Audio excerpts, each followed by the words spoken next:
మా న్యూస్ ఛానల్ని సబ్స్క్రైబ్ చేయండి. తెలుగుదేశం రాష్ట్ర అధ్యక్షులు గాజువాక నియోజకవర్గ శాసనసభ్యులు పల్లా శ్రీనివాస్ని కలిసిన YouTube journalist association of youtubers జయసంఘం. ప్రజా సమస్యలకి సంబంధించిన వార్తా విశేషాలు ఎప్పటికప్పుడు యూట్యూబ్లో ప్రసారం చేస్తున్న అర్హత కలిగిన జర్నలిస్టులకి అక్రిడేషన్ ఇప్పించాలని వినతి పత్రం అందజేశారు. స్పందించిన రాష్ట్ర తెలుగుదేశం అధ్యక్షులు శాసనసభ్యులు పల్లా శ్రీనివాస్ మాట్లాడుతూ అర్హత కలిగిన వారందరికీ న్యాయం చేస్తానని ప్రభుత్వం దృష్టికి తీసుకొని వెళ్లి యూట్యూబ్ ద్వారా ప్రజలకి సమస్యను చేరవేస్తున్న అన్ని నిబంధనలు పాటిస్తున్న యూట్యూబ్ ఛానల్స్కి ఖచ్చితంగా అక్రిడేషన్లు వచ్చేటట్లు ప్రయత్నిస్తానని అన్నారు.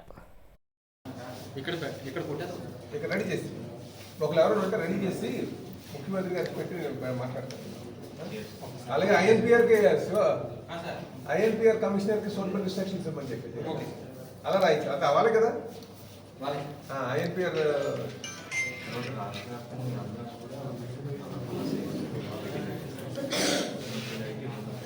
మీకు లెటర్ ఎప్పుడు ఇచ్చేస్తాను.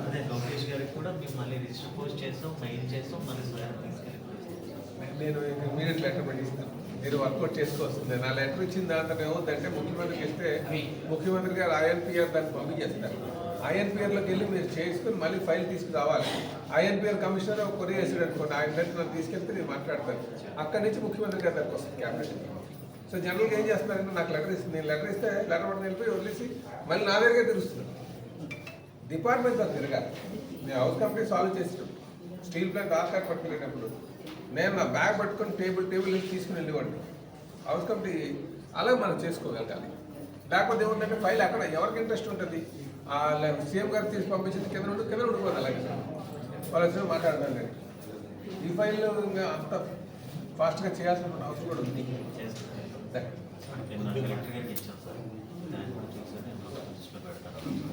ఏ ఇన్ఫర్మేషన్ ఉన్నా సరే సోషల్ మీడియా యాక్టివిటీస్ ఈరోజు చాలా ఎక్కువగా ఉన్నాయి. ఫలితంగా ప్రపంచానికి మీరు తెలియజేస్తున్నారు. అన్నీ కూడా నాకు తెలియజేయండి. మనం కలిసి వర్క్ చేస్తాను. నేను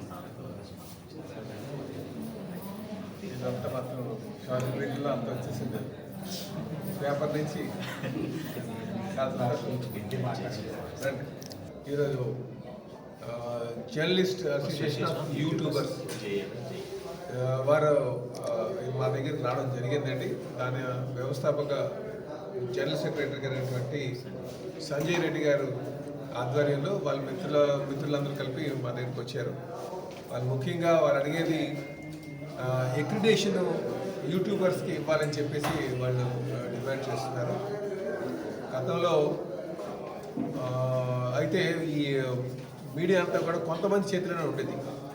కానీ సోషల్ మీడియా ప్లాట్ఫామ్ ఎప్పుడైతే యాక్టివ్ అయిందో, సోషల్ మీడియా ద్వారా ఎక్కువ మంది ప్రజలు వీక్షిస్తున్నారు. ఆ కొంతమంది దగ్గర నుంచి అందరి చేతిలోకి వచ్చేసింది.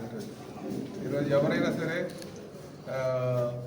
ఏ ఇష్యూ అయినా సరే మనం పబ్లిక్ చేరవేయాలంటే యూట్యూబ్ ద్వారా చాలామంది చేరవేస్తున్నారు. యూట్యూబ్ని మనం వారికి మిగతా జర్నలిస్టులాగా వాళ్ళని కూడా కన్సిడర్ చేసి వాళ్ళకి అక్రిడేషన్ ఇవ్వాల్సినటువంటి అవసరం ఉంది. ఏదైతే మీరు డిమాండ్ చేస్తున్నారో ఆ డిమాండ్ ఖచ్చితంగా రాష్ట్ర ముఖ్యమంత్రి వారి దృష్టికి తీసుకెళ్తారు. అలాగే ఐఎన్పిఆర్ మినిస్టర్ అయినటువంటి కొలుసు పార్థి గారి దృష్టికి తీసుకెళ్తామని చెప్పి ఎన్డీఏ ప్రభుత్వం సోషల్ మీడియా ద్వారా ప్రసారాలకి ఎటువంటి ఆటంకం లేకుండా అందులో ప్రొఫెషనల్గా ఎవరున్నారో ప్రోత్సహిస్తూ ప్రజలకి న్యూస్ చేరవేయడంలో సహకారం అందిస్తారని చెప్పి తెలియజేస్తున్నాను.